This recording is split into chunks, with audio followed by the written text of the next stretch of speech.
Okay, today's is Jesus in the priestly ministry. Let us pray. Gracious Father, as we open your word, open our hearts in Jesus' name. Amen. Did you find the questions hard? Yes, Sister Jean. Was it hard question? You want me to make it more simple? No? Good, good. You know why? You all had. I wish my little kids were there. They would have answered it. Rosanna, while I'm coming, she said, Daddy, quiz you're doing? I said, yeah. Oh, I'll miss the quiz, she was saying. I'm sure they would have answered these questions. But anyway, um, but it's good. Don't just participate because there's prize for participants as well. Can you or the quiz person maybe do the previous quizzes, run through the answers, kind of a thing? Oh yeah, actually yesterday we ran through the answers. Let me quickly run through. All of you gave your papers? Yeah, okay, okay. Okay, okay. Okay, let me run through the answers. Where is the location of the tabernacle built by Moses? Did I say no? No. Yeah, at the foot of Mount Sinai. At the foot of is okay. If his question is not clear, you ask me because you know my English is mixed with my mother tongue and all other languages. Next question: how long did it take to build the tabernacle? Huh? 6 months. Yeah. If you put between 6 to 9 months, I'm okay with that. But 6 months, yeah. What is the length and breadth of the tabernacle?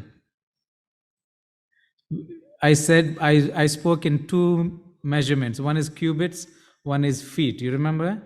100 cubits, which is 1 cubit is 1.5 feet, which is that means 150 feet length and 75 feet breadth.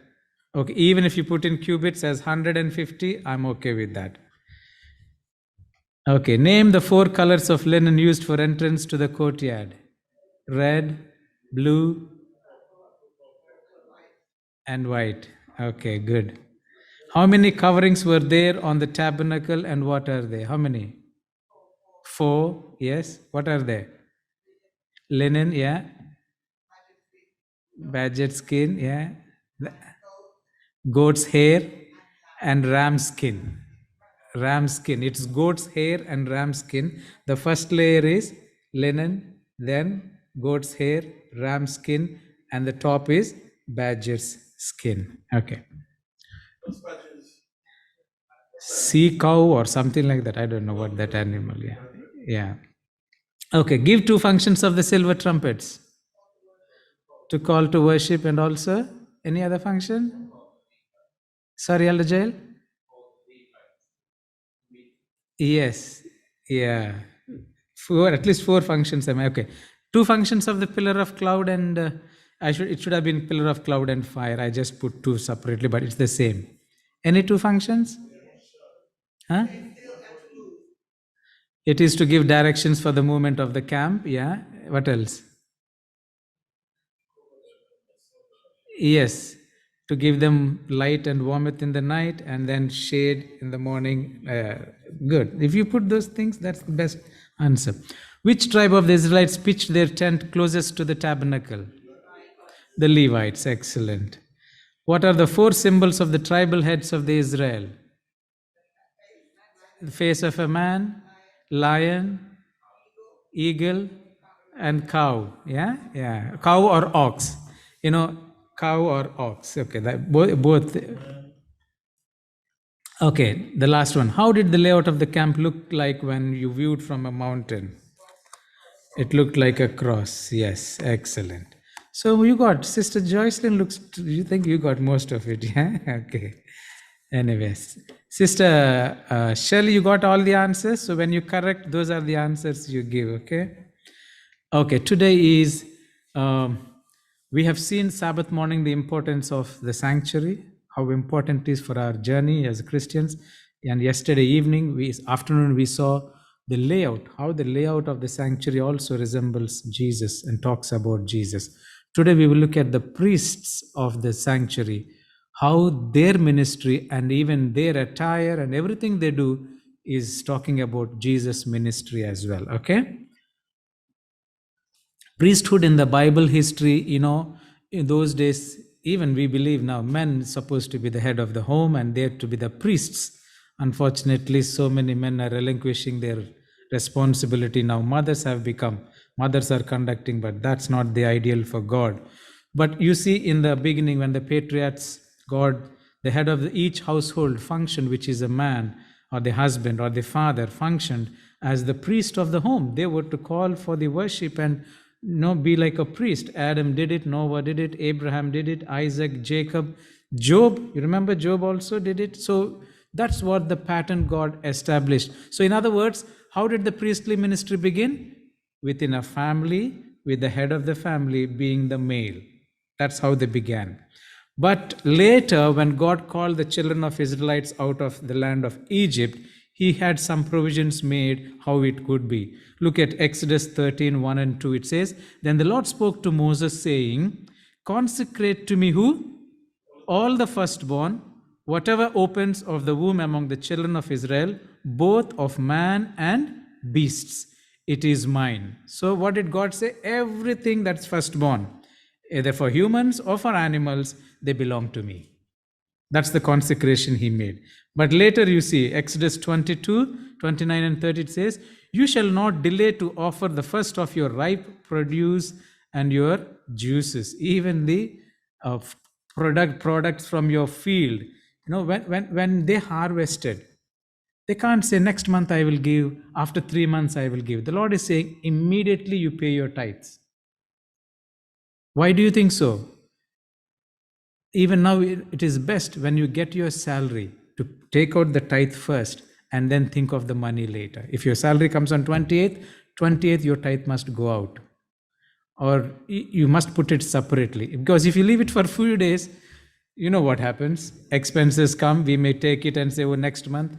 Ellen White, when her husband was sick, people asked her to even use tithe to do this. She said, no, tithe is God's. She would stitch hats to earn some money for the expense of her husband's medical bills. But today we don't have that sanctity. We just, next month I will give, this month I have so many expenses. God is saying, when? Immediately. Do not delay to offer the first of your ripe produce and your juice. And then he says, the firstborn of your sons you shall give to me. Look at, there is a improvement here from first child to firstborn male now. He's saying the firstborn male belongs to me. Likewise, you shall do with your oxen and your sheep. It shall be with its mother 7 days. On the 8th day, you shall give it to me. For example, his ox gave birth. First 7 days, let it drink its mother's milk and get some energy. And once it's done, that belongs to me. 7 days. And you shall give, so it says, and you shall be holy men to me. You shall not eat meat torn by beasts in the field. You shall throw it to the dogs. So he's saying to the people who are consecrated, they belong to him. Now we know that first head of the family, then God called the firstborn to be his. But the question is, how did the Levites, out of 12 tribes, how did the Levites came to be chosen as his priests? Let's see what it says. Numbers 3, 5 to 12.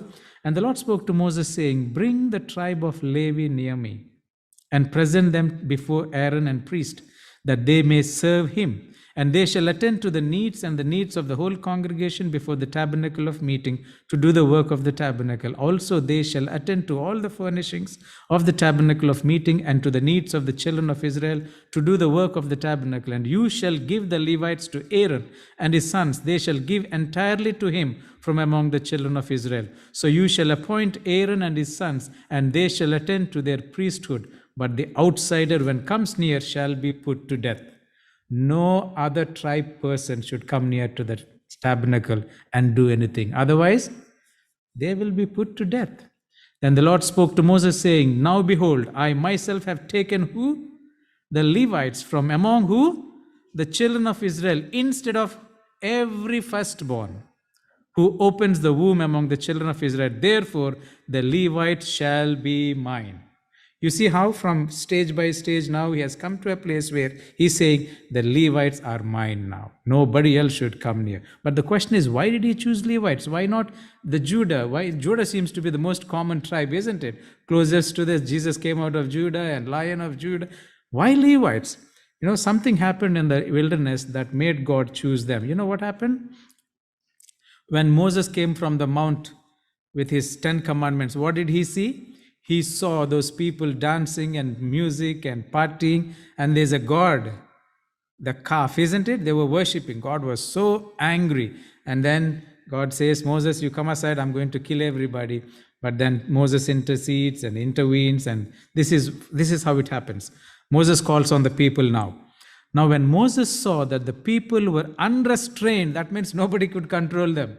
Even Aaron couldn't. That actually is put in the bracket. For Aaron had not restrained them to their shame among their enemies. He is actually the culprit in this whole thing, isn't it? So what did Moses do? Then Moses stood in the entrance of the camp and said, whoever is on the Lord's side, come to me. Get this point. What did he say? When he saw all the people, he said, whoever is on the Lord's side, come to me. And look what it says. And all the sons of Levi gathered themselves together to him. Who came when Moses gave a call? Only the tribe of Levi came and stood next to Moses. And he said to them, thus says the Lord God of Israel, let every man put his word on his side and go in and out from entrance to entrance throughout the camp, and let every man kill who? His brother, every man his companion, and every man his neighbor. So the sons of Levi did according to the word of Moses. Cruel and horrible, isn't it? What did he do? What did Moses say? When he saw all these 12 tribes dancing and worshipping this calf, golden calf, Moses said, whoever is on the Lord's side, come stand next to me. Only the tribe of Levi came. And what did Moses say? Take your swords, go, your friend, your neighbor, your brother, whoever you think, just kill them and come. And these Levites went and did what Moses said, kill them. How many did they kill that day? And about 3,000 men of the people fell on that day. Because the children of Levites obeyed the voice of Moses, stood, God gave them that privilege to be his chosen people, to minister to him in the priestly ministry. So now you know why they, So look for a question tomorrow. See, I'm giving clues now. Okay, now let's look at the family of Levi itself. First Chronicles chapter 6, verse 1 to 4. Actually, the whole chapter is a descendants of the Levites, but I'll just restrict to verse 4. It says, the sons of Levi were Gershom, Kohath, and Merari. The sons of Kohath were Amram, Izhar, Hebron, and Uzziel. The children of Amram were Aaron, Moses, and Miriam. And the sons of Aaron were Nadab, Abihu, Eleazar, and Ithamar. Eleazar begot Phinehas, and Phinehas begot Abishur. This is the priestly line throughout. But let me simplify. Can you see it clearly? That part, is it because of the projector or what? Or my eyes? I don't know. Anyway. And I can see this clearly. It's okay, Eldad. I can see this screen. So Jacob had 12 sons. One of the sons is Levi, isn't it? And Levi had 3 sons, Gershom, Kohath, and Merari. And then Kohath had a son called Amram. Who is Amram? Amram is the father of Moses. So Amram had 3 children, Moses, Aaron, and Miriam. And then out of this now, children of Aaron had 4 sons, Nadab, Abihu, Eleazar, and Ithamar. What happened to Nadab and Abihu? Do you know the story? They were struck dead. So technically or practically, Aaron had only 2 sons, Eleazar and Ithamar. So Eleazar had Phinehas and then the descendants. Then of course Ithamar and the rest of it. So this is how. So in other words, the Levi have 3 sons. Out of 3 sons, only Aaron, which the Amram's had, his descendancy were chosen to be the high priestly ministry. You will understand better when I show you some more slides. And as we said in the question, who stayed closest to the sanctuary? Only the tribe of Levi. On the east, it was Moses, Aaron, and his sons, and the rest of that Kohathites, Merarites, and the Gershomites are the ones who stayed. The next question is, how were the priests chosen? Okay, now we know the tribe was chosen. What about the high priest and how is it? Look at what God says.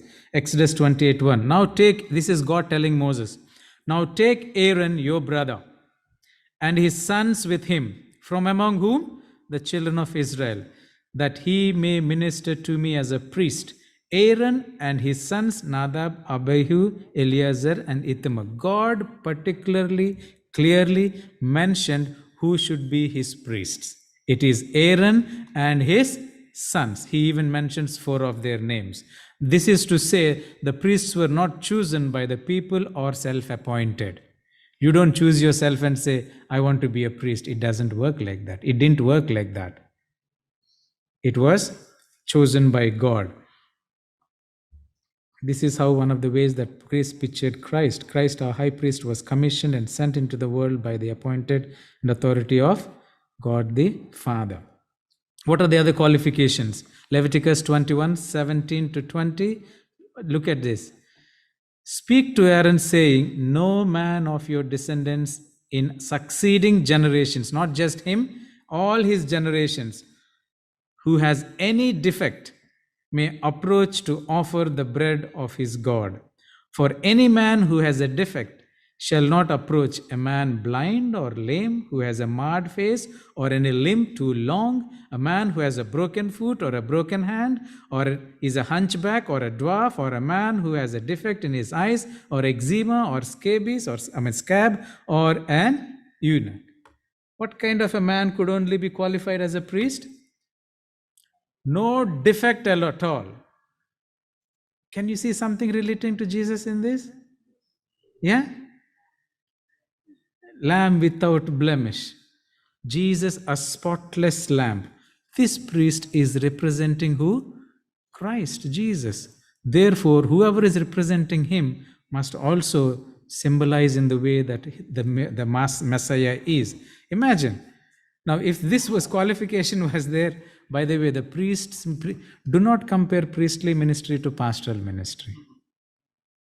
We have this ordination problem because of that. We are not priests. We are not priests. But if suppose you were to compare like that, can anybody be a pastor today? No. At least one of them, something will be wrong. Anyway, that's one of the things. When it comes to their marriage, look at it. They're supposed to marry. It's not like Catholicism. You can't marry. They can marry. It says priests were to marry who? A virgin. They must not marry women defiled by prostitution or divorced from their husbands, because priests are holy to their God. Only virgins, no prostitutes, no divorced, no widows. Leviticus 21:14, he must not marry a widow, a divorced woman, or a woman defiled by prostitution, but only a virgin from his own people. That means only from Levites again. Next. They must not marry widows or divorced women. They may marry only virgins of Israelite descendants or widows of priests. Suppose if it is a widow, she must be a widow of a priest if you were to marry, not any other widow. Priest daughters. This is really scary. I have daughters too. If suppose they mess up, look at what God says, Leviticus 21:9. The daughters of any priest, if she profanes herself by playing the harlot, she profanes her father, she shall be burnt with fire. Pastor Linda, how do you like this? Burning your daughter with fire because she had a relationship outside marriage or she messed up or whatever. Why do you think God was so strict when it comes to the priest in this manner? Because it represents him. It represents him, and that's why he doesn't want to see any defilement in his representation. What about the age? When do they choose to be the priests?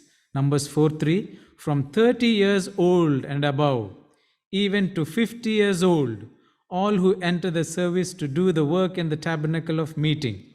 What is the age between which the priest you can serve as a priest? 30 to 50. Okay, look for a question tomorrow, okay? 30 to 50. But later, if you see, why do you think only 30 to 50? When did Jesus began his ministry? Can you see something there? Well, okay. Why only 30? Considered matured and ready to assume responsibility. 30 is an age where it was considered you are matured enough to handle things and be careful and responsible in what you are asked to do. Moreover, that is 30 to 50 is considered to be the prime of their age of maturity and strength as well. So that means they have to retire by 50. Now, Numbers, there's another Numbers 8, 20 to 24. As the time progressed, I don't know if they were short of people or what, Moses said, you can have them from 25 to 50. Now, when it came to David's time, David actually appointed priests, and he actually chose the age from 20 onwards and up to 50, of course. Now, the question is, what will they do after age 50? Then what do you do then? Nowadays in England, there's no retirement age, isn't it? 60, 70. Pastors, we also don't have retirement age. I don't know if I'll survive that long, but no retirement. But for a priest, 50 is cut off. When you reach 50, you have to give. So what will they do after 50 then? If you read Numbers 8, 25 to 26, it says they act as mentors to those who have to take up the responsibility. What a good system, isn't it? Not holding the position for yourself all your life and then not allowing these young people to use their talent and use their gifts. 50, you move aside. Now become a mentor to somebody who is in the ministry and help them out.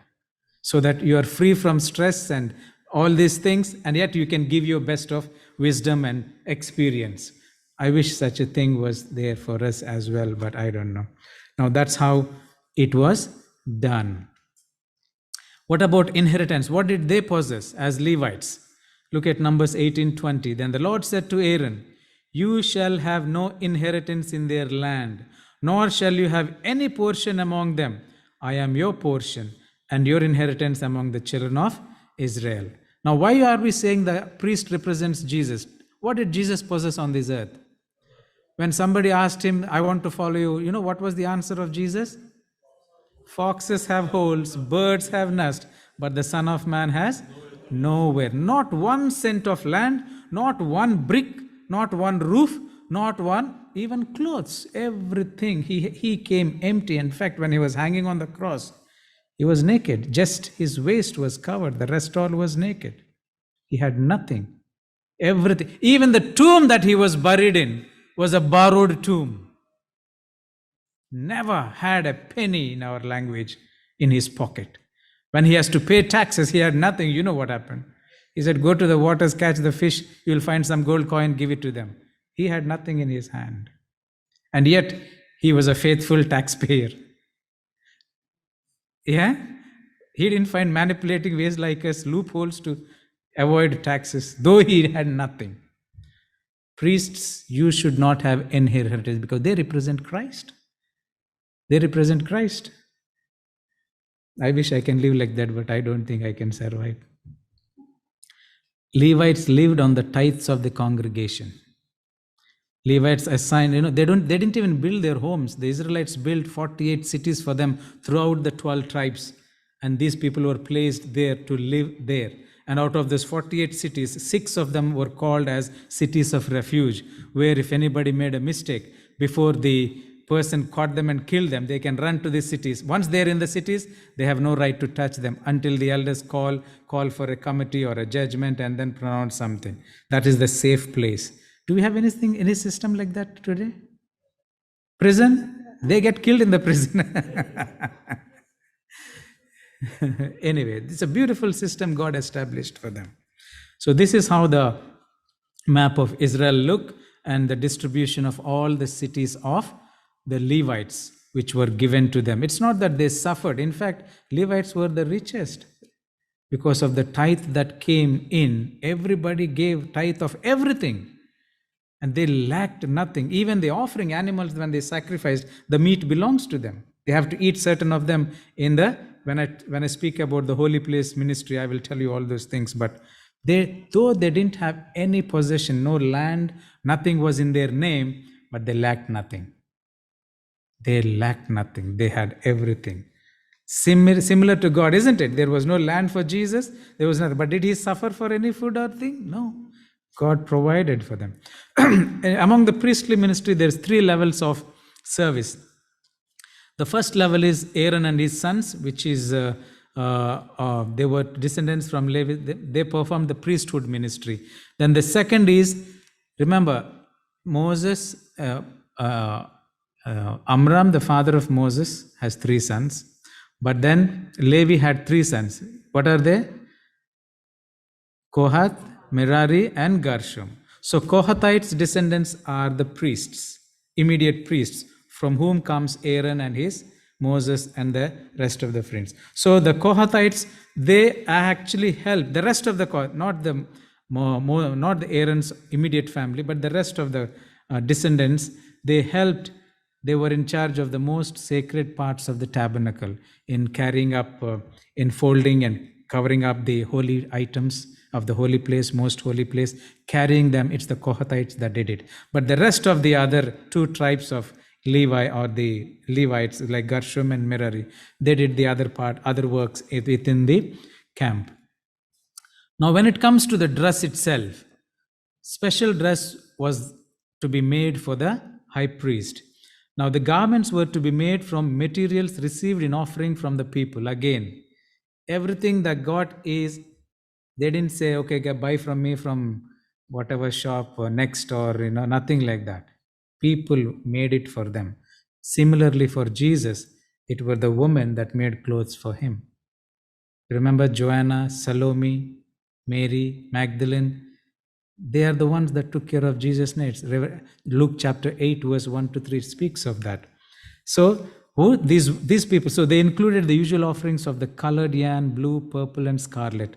Woolen fabrics were identified by the costly dyes used in their manufacture.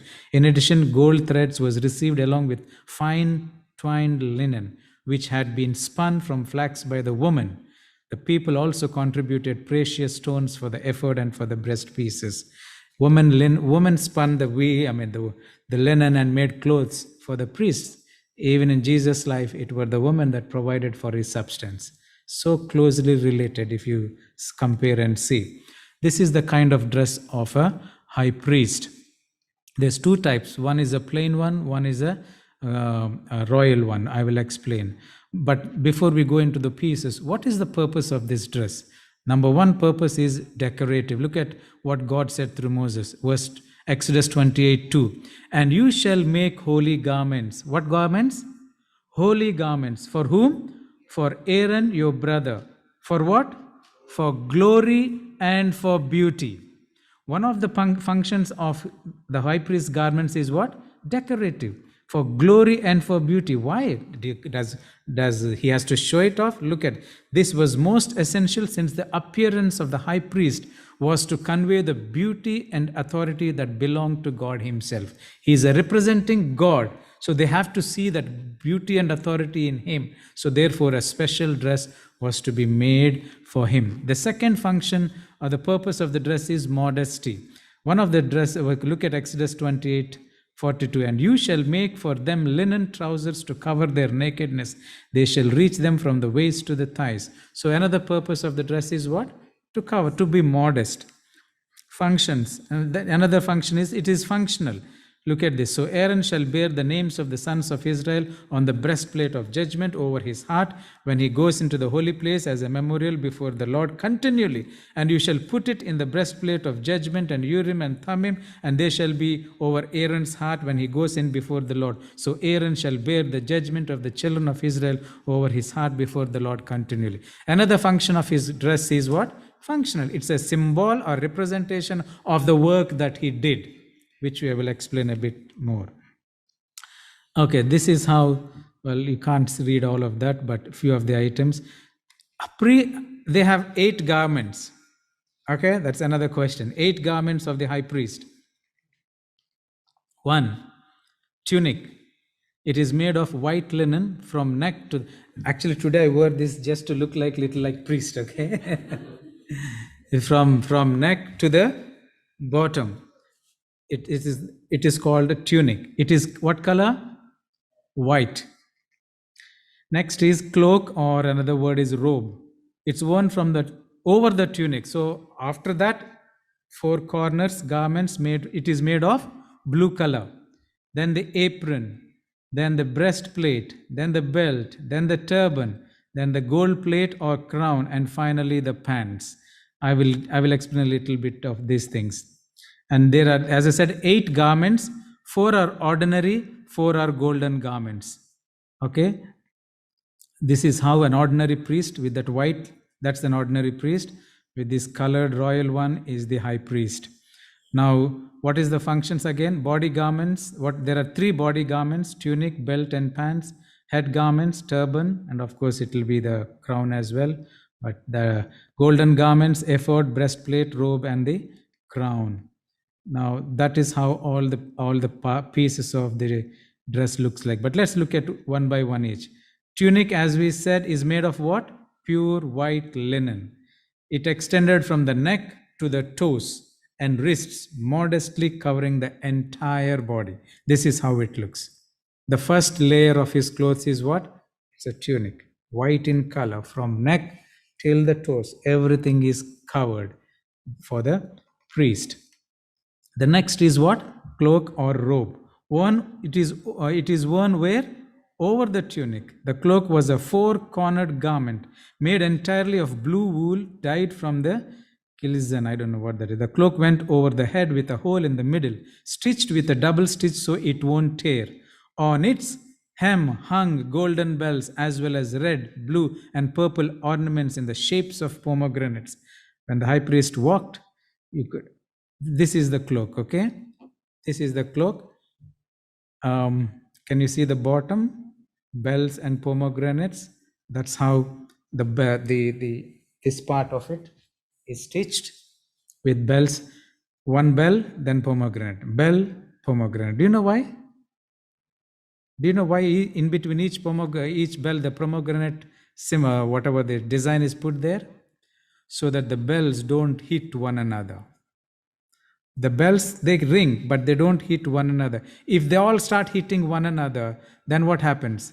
It's some kind of a unorderly noise would produce. But it is put away so that when they move, each bell is not hitting one another, but they're hitting the pomegranate-like thing. And that's why it's an amazing way of doing it. Well, let's read it. It's in Exodus 28, 33 to 35. Make pomegranates of blue, purple, and scarlet. Remember, all these colors represent Jesus Christ. Yarn around the hem of the robe. That is at the hem of the robe. That's where you make them. With what? With gold bells between them. The gold bells and the pomegranates are to alternate around the hem. One after the other, one after the other. Aaron must wear it when he ministers. The sound of the bells will be heard when he enters the holy place before the Lord when he comes out, so that he will not die. So in other words, when he is in the holy place, most holy place, ministering, he is not supposed to stand in one place. He is supposed to go and do whatever he has to do. People outside cannot see him. The only way that he is still alive, he has not acquired the curses of God and killed, is what? By the ring of the bells. In fact, the Jewish Talmud also says they actually tie a long waist robe that leads to the courtyard. In case they don't hear him, no bells ringing, then they will pull it, thinking that maybe he's dead and they could pull out the dead body. That's the purpose. That's how they looked. That was the second one. What is it? Robe or cloak. What color? Blue. The third is ephod or apron. The ephod is a sacred vestment that was originally worn by the high priest Aaron. It is an outer garment woven of gold, purple, blue, and scarlet, and linen threads with shoulder pieces, 2 onyx stones. Now, ephod means what? Apron. Simple, our language is apron, just like the apron that you wear when you wash dishes or you're in the kitchen, something like that. This That maybe this is better. Apron-like thing. On top of the blue, you wear the apron. In the apron, what does it say? There are 2 onyx stones or sardonyx stones. What are they? What is written there? Exodus 28, 9 and verse 10 says, 2 stones on the shoulders of this apron. And what is written there? The names of the sons of Israel, or the tribes of Israel, or the sons of Jacob. 12 names. God is carrying them on his shoulders. That's what it simply means. So Jesus carries us on his shoulders. So that's the apron, the colorful one that you see.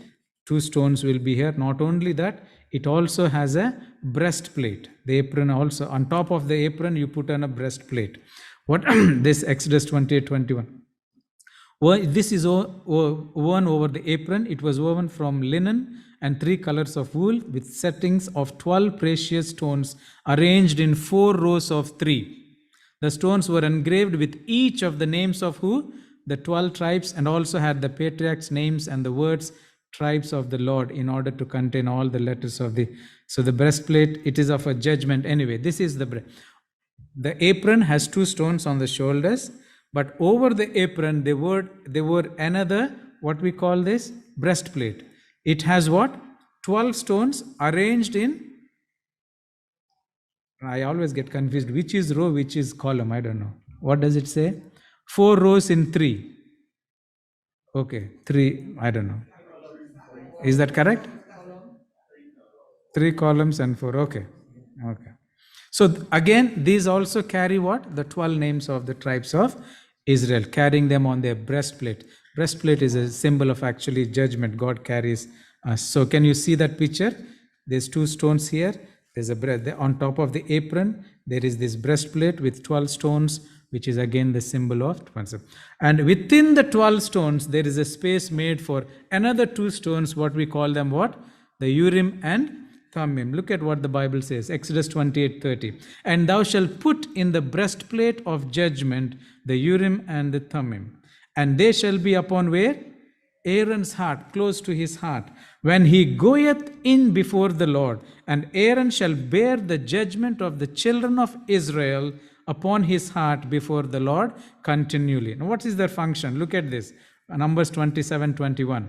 They were put in the pocket of the breastplate, resting over the heart of the high priest when he went before the Lord. Both were used in seeking divine counsel and guidance from the Lord. How does that work? Let me read a passage from Ellen White, Patriarchs and Prophets 3:51. At the right and the left of the breastplates were 2 large stones of great brilliancy. These were known as Urim and Thummim. By them the will of God was made known through the high priest. When questions were brought before decisions before the Lord, a halo of light encircling the precious stone at the right was a token of the divine consent or approval, while a cloud shadowing the stone at the left was an evidence of denial or disapprobation. That means when a serious matter was brought to Aaron, he himself has no clue what to do. So he carries the judgment on his breastplate. He goes into the presence of the Lord and presents the case. Lord, this is the problem at New Life. These 2 sisters are fighting. I don't know which one is right, which one is wrong. What do you want me to do? This is the name of this is the name of that. As I present the case, if the stone on the right shines brilliantly, God is approving of what it has to be. And the shadow on the left means he is disapproving. This is the way God, they have sought the decisions from God. So that means, look, he goes there and then he looks for which light is shining, and based on that he know what to go and say it outside. That's how it is. The next item is called the belt or the sash of the priest, Exodus 39:29, and a belt of fine twisted linen, the sky blue, dark red, and crimson dyed wools, the work of an embroider, worn over the tunic. It was a very long and made of the above mentioned 4 colors. It was wrapped many times around the body next to the heart. It's something like this. It is tied around the waist. I look like a priest now. Okay, so that's the sash that is tied around the waist over your apron. Above the apron is the breastplate. Okay? So can you see that one? It's called sash, or what's the other name? Lace. Okay, the next item is, what is this? Mitre or turban. Look at Patriarchs and Prophets 351. The mitre of the high priest consisted of the white linen turban, having attached to it by a lace of blue a gold plate bearing the inscriptions, Holiness to Jehovah. Everything connected with the apparel and deportment of the priest was to be such as to impress the beholder with a sense of the holiness of God, the sacredness of his worship, and the purity required of those who came into his presence. Now, next is the gold plate. It's like a cap, but that cap has a gold plate in the forehead. It's called turban. Over the turban is this gold plate. This is the gold plate which is put over the turban. That's how it is. What is written on the gold plate? Holiness to the Lord. Holiness to the Lord, to show the sanctity of God. Now, the last garments is called undergarments. Undergarments means what? Pants, inside pants that we wear. You know how big they are, how long they are? Let's read. Exodus 28:42. Make linen that they must be pure white. Undergarments as a covering for the body, to cover your nakedness. And he gives the length also, how long they should be. How much? Reaching from the waist to the thighs. It is not from here to here, from your waist up to your thighs, maybe just below the knees. This is underpants or undergarments that a priest must wear. Nowadays, underpants, I don't know if I say this, I've seen some women's underpants, only a thin line. Nothing covers. And I wonder, why do they even wear that one?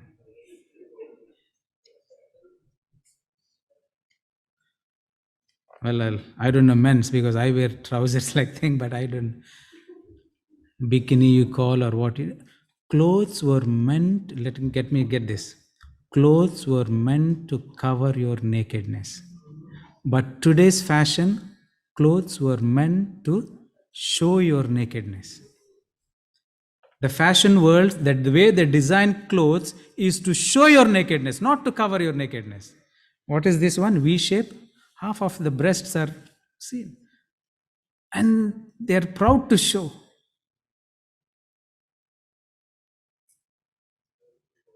If God was giving instructions how long the underpants must be, women, make sure you buy like this from today. Why? Because they're standing in the presence of God. In fact, I was reading Talmud, some of the Hebrew traditions on this. You know what they say? They wear these underpants, and if you wear these underpants, still your private parts, they can be seen from the ground. You know what they do? They, like this one, they tie here, I believe, both the sides, so that nothing is shown outside. To that detail they did it, because wherever priest went and stood in the sanctuary, it's a holy place. You and your nakedness must be completely covered. That's how they did it. I think it's a lesson for us. When we come to the presence of God, if you truly believe this is where God's presence is there, our dress also must reflect that. Who are you to tell me how to dress, what to wear, what not to wear? This is the questions we get. But they were asked to do that. So from now on, make sure your underpants are long. So that's the 8 items. Okay, that will be a question. I hope you will get that. But there's 2 different priests. One is a high priest. Who are high priests? It's Aaron and his sons. After Aaron will be his sons. As long as Aaron is alive, he only. But only his sons would become high priests, his immediate descendants. But the rest of them are ordinary priests. The ordinary priests were only 4 items. What were they?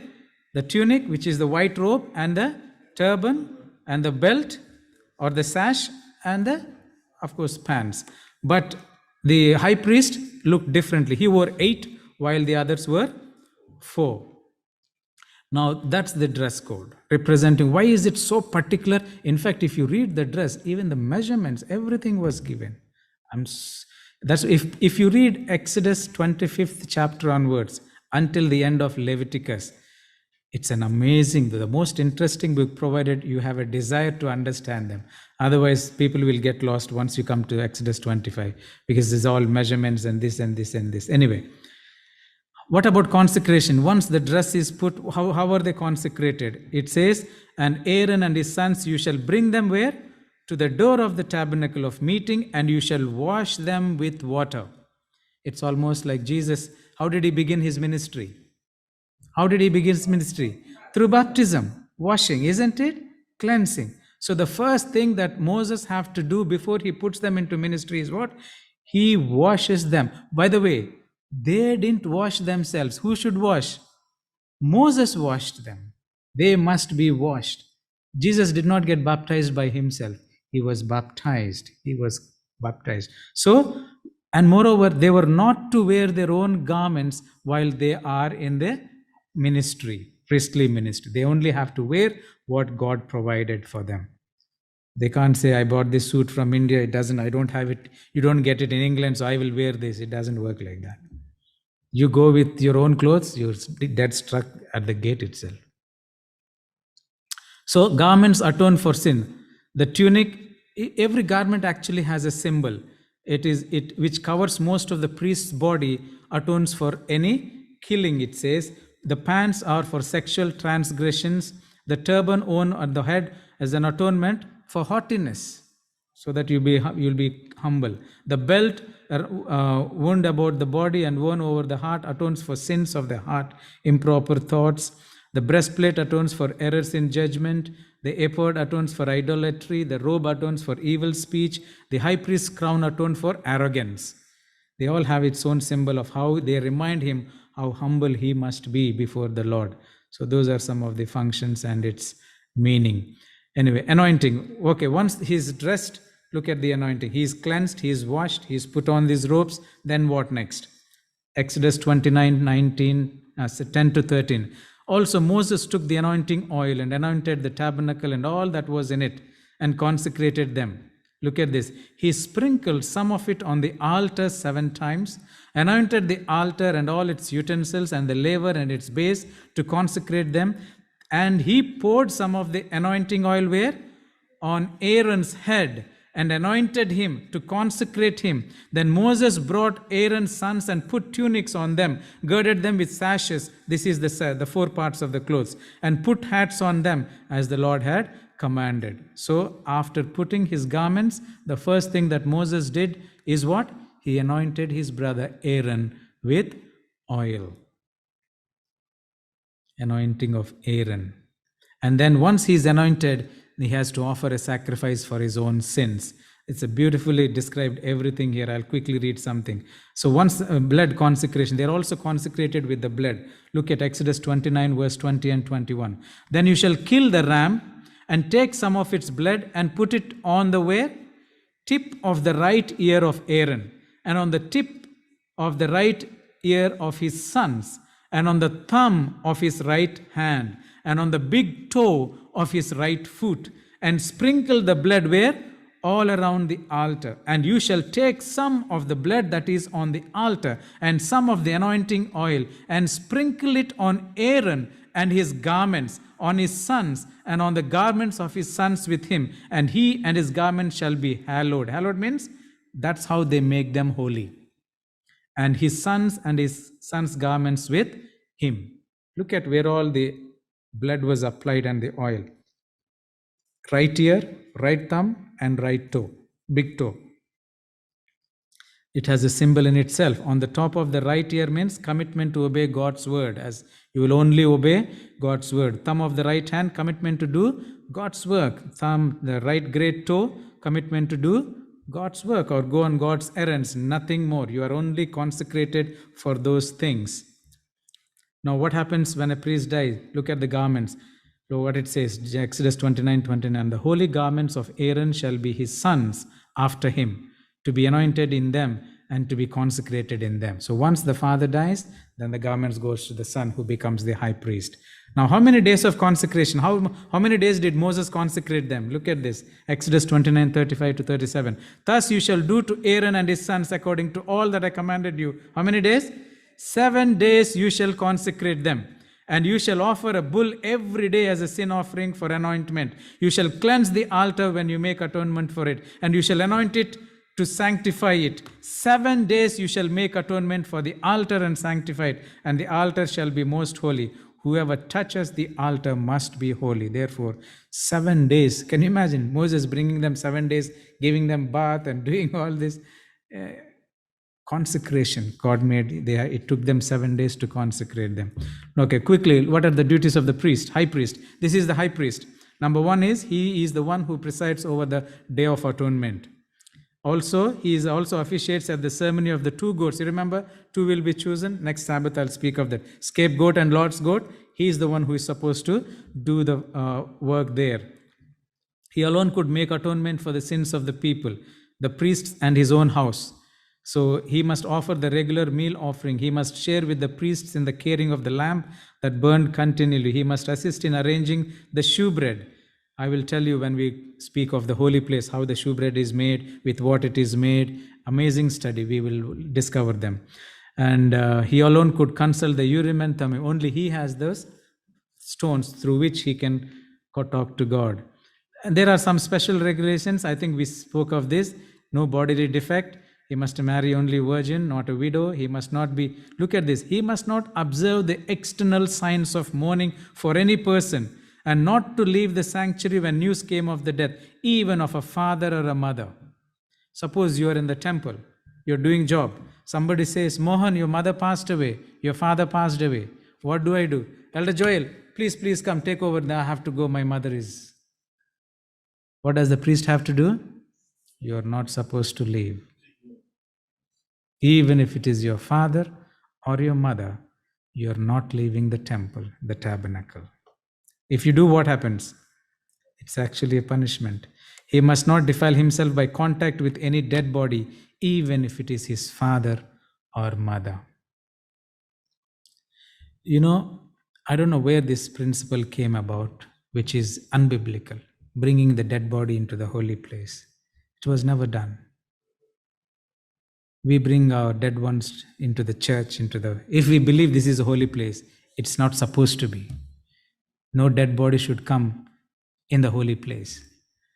But these are some of the traditions Catholics have given us, and we do everything. Rest in peace, cry over, and whatever. Every time I read this and I see we bring it, I don't know. If we believe this is a holy place, it should not be here.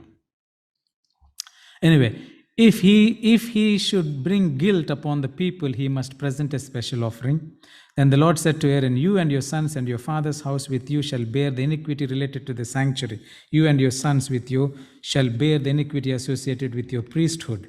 He also must wash his feet and hands at the laver. Aaron was to burn incense on the golden altar. Those are his 7 functions. He must abstain from holy things during his uncleanness, or if he should become a leper, if there's any kind of uncleanness, he is not supposed to do any work in the temple. He was to eat the people's meat offering in the inferior priests in the holy place. When I speak about holy place, I'll tell you what is they can eat in the holy place. When there was no divinely inspired leader, the high priest was the chief ruler till the time of David and again after the captivity. Importance of the office. The importance of high priest's office was manifest from the first. The high priest Eleazar is named in the first rank. Before that, let me share with you something here about the dead. Turn with me. I didn't put it there, but I just remembered it. Turn with me to Leviticus chapter 10.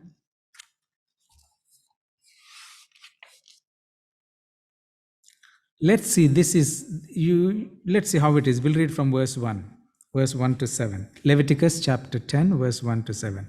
Now, this is what happened. Nadab, are you with me? Leviticus 10, verse 1 to 7. Nadab and Abihu, the sons of Aaron, each took his censer and put fire in it, put incense on it, and offered profane fire before the Lord, which he had not commanded them. They did something wrong, isn't it? They didn't take the holy fire, they took the common fire and offered incense. What did God do? Verse 2. So fire went out from the Lord and devoured them, and they died before the Lord immediately. As they put this one, fire came from God and destroyed them. But the next part is even worse. Look at verse 3. And Moses said to Aaron, this is what the Lord spoke, saying, by those who come near me, I must be regarded as holy, and before all the people, I must be glorified. What is he saying? When you come near to me, show some respect.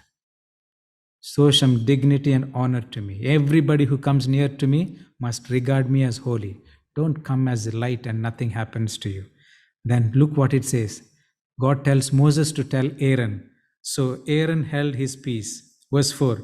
Then Moses called Mishael and Elzaphan, the sons of Uzziel, the uncle of Aaron, and said to them, come near, carry your brethren from before the sanctuary out of the camp. He didn't call Aaron. He said, his uncle's children, you all come, take these dead bodies out. Look at verse 5. So they went near and carried them by their tunics out of the camp as Moses had said. And now Moses gives instructions to Aaron, verse 6. And Moses said to Aaron and to Eleazar and Ithamar, the other two sons, his sons, do not uncover your heads, nor tear your clothes, lest you die. Now the sign of mourning those days is what? When your beloved dies? Yeah, you tore your clothes, you put on ashes. Immediately Moses comes to Aaron and tells to Aaron and his two brothers, do not do it. If you do it, you are going to die. And not only that, look what he says. Wrath come upon all the people, but let your brethren, the whole house of Israel, bewail the burning which the Lord has kindled. You shall not go out from the door of the tabernacle of meeting, lest you die, for the anointing oil of the Lord is upon you. And they did according to the word of Moses. What did he tell Aaron and his two brothers, two sons? Don't even leave the tabernacle. Don't even mourn. Don't even do anything. You have to be, you are anointed. If you do it, you will die. Why do you think Moses told Aaron and his other two sons not to cry? If suppose as a high priest in the place of Jesus, if he cried and mourned, what is the message that's going to the people? That God has done injustice to the high priest, isn't it? And to his family. So he's not supposed to even shed his tears, not even go and see his sons, nothing. Because he's standing in the place of God. Amazing, isn't it? Okay, that's what I wanted to say. Okay, let's quickly finish, time up. Importance of the office. He is not only a priest, but sometimes he's among the first in rank with Joshua. You know, Eleazar was the high priest during the time of Joshua. They did work together, the prince of the tribes, and he was successor of Moses. He with other officiated in the distribution of the spoils of the Midianites. They all the kings and the prophets, they consulted the priest for everything that they did together. The whole congregation must go or come according to his word. What did the Lord say? Whatever the priest says, the whole congregation must listen. If he says go, you go. If he tells you come, you come. I wish I have that power today. His death was a national event. When a high priest died, his death was what? A national event. For then the manslayer was free to leave the city of refuge. You know, I don't know, in India, I don't know if this, in India, we have a prime minister rule. We also have the president. Only the president has the power to pardon any criminal, something like that. Isn't it like the queen? Is it something like that? I don't know. Here, when a high priest is dead, if there is any sinner who is taking refuge in the cities of refuge, his death releases them from this thing. They can go free now. Look at how high he was held. If there's any man still held in the refuge cities because of the crimes he committed, if the high priest is dead, what does the Bible say? He is free to leave the city and nobody should touch him. And when Jesus is dead, that's the freedom from sin to salvation. Are you with me? I want you to see how the high priestly ministry represents Jesus in all its aspects. That's the point I'm trying to make. He had no secular authority, but he was regarded generally as the leading religious authority. Just like Jesus, he never had any secular office, and yet he was regarded as the religious authority. And you know this priestly blessing that is in Numbers chapter 6, every morning when the sacrifice is offered, he would come out and raise his hands and bless the holy congregation with these blessings. And this is what God said to Moses, say to Aaron and his sons, Thus shall you bless the people of Israel. May the Lord bless you and protect you. May the Lord shine his face upon you and be gracious unto you. May the Lord lift up his countenance, his face to you, and may he grant you peace. Every day he would pronounce these blessings on the people. That means God has accepted your offering.